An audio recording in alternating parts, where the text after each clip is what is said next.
Bengaluru city ಹೇಗಿರುತ್ತೆ sir? ಅಲ್ಲೊಂದು ಇಲ್ಲೊಂದು ಮನೆ ನೋಡಿರೋ my dear village boy. Bengaluru city ನಿಮ್ಮೂರ್ ತರ ಅಲ್ಲ. ನಿಮ್ಮೂರಲ್ಲಿ 20 ರೂಪಾಯಿ ಉಳ್ಸಕ್ಕೋಸ್ಕರ 20 ನಿಮಿಷ ನಡೀತಾರೆ, ಅಲ್ಲಿ 20 ನಿಮಿಷ ಉಳ್ಸಕ್ಕೋಸ್ಕರ 20 ರೂಪಾಯಿ ಖರ್ಚು ಮಾಡ್ತಾರೆ. ಎಲ್ಲರೂ ಬಿಸಿಯಾಗಿ ಓಡಾಡ್ತಿರ್ತಾರೆ, ಆದ್ರೆ ಯಾರು ಟೈಮಿಗೆ ಸರಿಯಾಗಿ ಬರಲ್ಲ. ಸೋಷಿಯಲಿ ಕನೆಕ್ಟ್ ಆಗಿರ್ತಾರೆ, ಪ್ರಾಕ್ಟಿಕಲಿ ಒಂಟಿ ಆಗಿರ್ತಾರೆ, ಮೆಂಟಲಿ ಡಿಸ್ಟರ್ಬ್ ಆಗಿರ್ತಾರೆ. ಪ್ರಾಬ್ಲಮ್ ನ ಫೇಸ್ ಮಾಡಕ್ಕಾಗದೆ ಫೇಸ್ಬುಕ್ ಅಲ್ಲಿ ಹಾಕ್ತಾರೆ.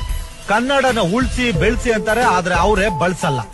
ಸ್ಮಾರ್ಟ್ ಫೋನ್ ಇರೋರು ಲೈಫ್ ಈಸ್ ಬೋರಿಂಗ್ ಅಂತ ಹಾಕ್ತಾರೆ, ಸ್ಲಮ್ ಅಲ್ಲಿ ಇರೋರು ಲೈಫ್ ಈಸ್ ಬ್ಯೂಟಿಫುಲ್ ಅಂತ ಎಂಜಾಯ್ ಮಾಡ್ತಿರ್ತಾರೆ. ಫೋನ್ ಬಿದ್ರೆ ಅಳ್ತಾರೆ, ಫ್ರೆಂಡ್ಸ್ ಬಿದ್ರೆ ನಗ್ತಾರೆ. ಸಿಗ್ನಲ್ ಲೈಟ್ ಬಿದ್ರು ಕಾರ್ ನಿಲ್ಸಲ್ಲ, ಬೆಕ್ಕಡ ಬಂದ್ರೆ ಕಾರ್ ನಿಲ್ಲಿಸ್ತಾರೆ. ದುಡ್ಡಿಲ್ದರವರು ದನ ಕಾಯ್ತಿರ್ತಾರೆ, ದುಡ್ಡಿರೋರು ನಾಯಿ ಕಾಯ್ತಿರ್ತಾರೆ. ಶೂಗಳನ್ನ ಎಸಿ ರೂಮ್ ಅಲ್ಲಿ ಇಟ್ ಮಾಡ್ತಿರ್ತಾರೆ, ತಿನ್ನೋ ತರಕಾರಿನ ರೋಡಲ್ಲಿ ಇಟ್ ಮಾಡ್ತಿರ್ತಾರೆ. ಫ್ಯಾಮಿಲಿ ಡಿಟ್ಯಾಚ್ ಆಗಿರುತ್ತೆ, ಟಾಯ್ಲೆಟ್ ಅಟ್ಯಾಚ್ ಆಗಿರುತ್ತೆ.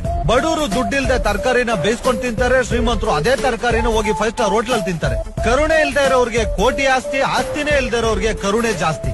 ದುಡ್ಡು ಸಂಪಾದನೆ ಮಾಡಕ್ಕೋಸ್ಕರ ಆರೋಗ್ಯ ನಾಳ್ ಮಾಡ್ಕೋತಾರೆ, ಮತ್ತೆ ಆರೋಗ್ಯ ಸಂಪಾದನೆ ಮಾಡಕ್ಕೋಸ್ಕರ ದುಡ್ಡು ನಾಳ್ ಮಾಡ್ಕೋತಾರೆ. ಫೈನಲ್ ಆಗಿ ಹೇಳ್ಬೇಕು ಅಂದ್ರೆ ಅಲ್ಲಿ ಊಟ ಸಿಗದೆ ಒದ್ದಾಡೋರ್ಗಿಂತ ಪ್ರೀತಿ ಸಿಗದೆ ಪರದಾಡೋರೇ ಜಾಸ್ತಿ.